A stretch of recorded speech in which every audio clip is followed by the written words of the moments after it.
Assalamualaikum warahmatullahi wabarakatuh. Halo anak-anak, bagaimana kabarnya hari ini? Bila ibu bertanya bagaimana kabarnya hari ini, kalian harus menjawab Alhamdulillah, luar biasa, tetap semangat. Oke, bareng-bareng ya. Bagaimana kabarnya hari ini? Alhamdulillah, luar biasa, tetap semangat. Nah, karena sudah semangat, sebelum pembelajaran, alangkah baiknya kita berdoa ya. Berdoa dalam hati dimulai. Selesai. Nah, karena sudah berdoa, sekarang kita tepuk fokus yuk. Tepuk fokus. Melihat, mendengar, mengingat, fokus. Nah, Ibu harap kalian akan tetap fokus untuk mendengarkan penjelasan yang akan Ibu berikan.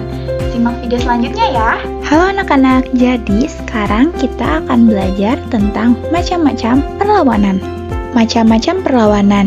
Dalam sejarah perjuangan melawan penjajahan, rakyat Indonesia melakukan berbagai perlawanan untuk membebaskan diri dari penindasan kolonial. Berikut adalah beberapa contoh perlawanan yang dilakukan di berbagai daerah. Yang pertama ada Perang Padri.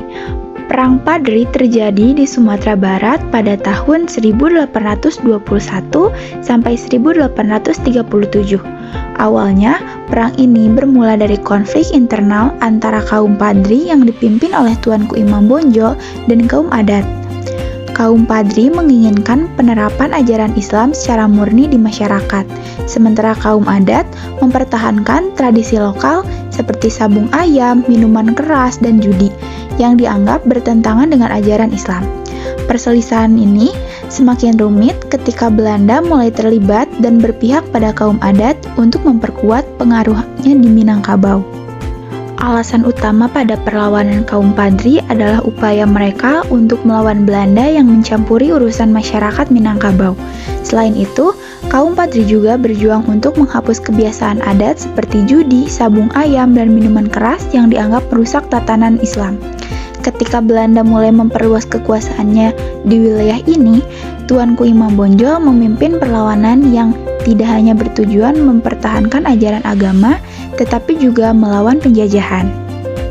Yang kedua ada Perang Jawa.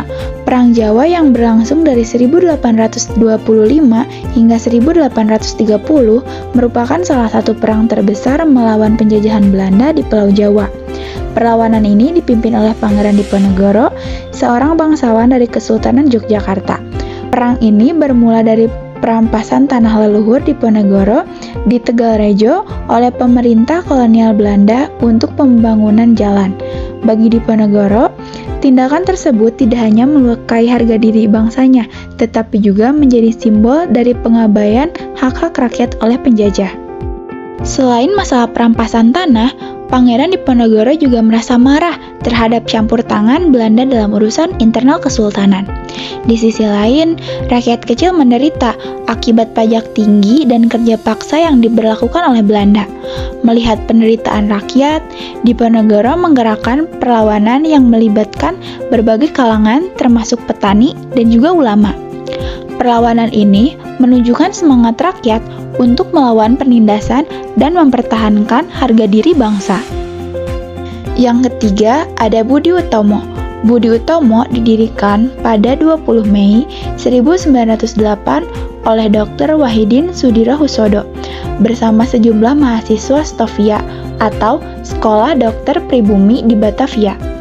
Organisasi ini lahir dari keprihatinannya terhadap rendah akses pendidikan untuk rakyat pribumi. Pada masa itu, pendidikan hanya dinikmati oleh kaum elit atau kelompok tertentu, sementara rakyat kecil tetap tertinggal. Dr. Wahidin yakin bahwa pendidikan merupakan cara untuk meningkatkan kesadaran intelektual dan memperbaiki kondisi sosial masyarakat Indonesia. Meski tidak bergerak langsung di bidang politik, Budi Utomo berusaha melawan penjajahan dengan cara yang lebih lembut, yaitu melalui pendidikan dan kebangkitan semangat nasionalisme. Mereka ingin rakyat pribumi memiliki peluang yang sama untuk maju, sehingga mampu mengurangi ketergantungan pada pemerintahan kolonial. Dengan pendidikan, mereka berharap dapat mencetak generasi yang sadar akan hak-haknya dan mampu melawan penjajahan secara cerdas. Yang terakhir, ada Serikat Dagang Islam, didirikan pada tahun 1911 oleh Haji Saman Hudi di Solo.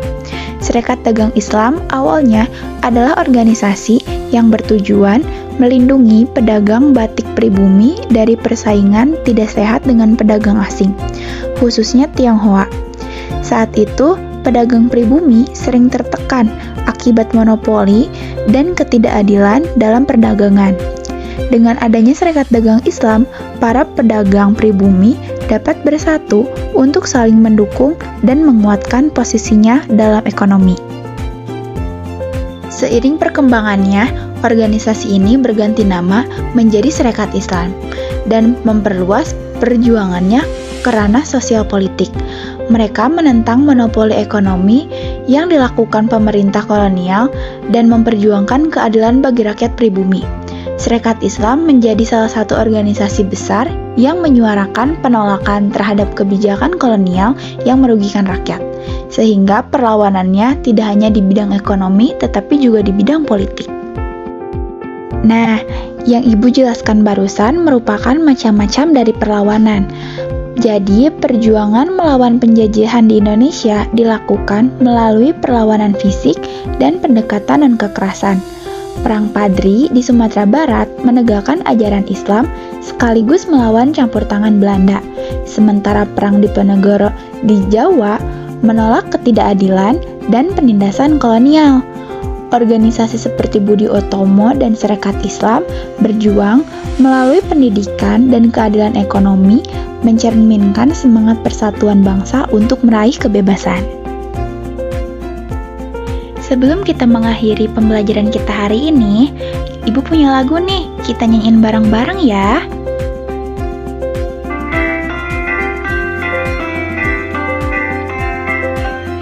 Ayo kawan, kita mengenal macam-macam perlawanan bangsa. Perang di Jawa masa Belanda dipimpin oleh Pangeran Diponegoro. Perang Padri dipimpin oleh Tuanku Imam Bonjol. Budi Utomo, Serikat Dagang dan Indis Cepartij. Itu semua terbentuk pada masa pergerakan nasional. Mari hafalkan, mari pahami, tentu berguna bagi semua. Nah, alhamdulillah ya anak-anak, pembelajaran kita hari ini telah selesai dilaksanakan.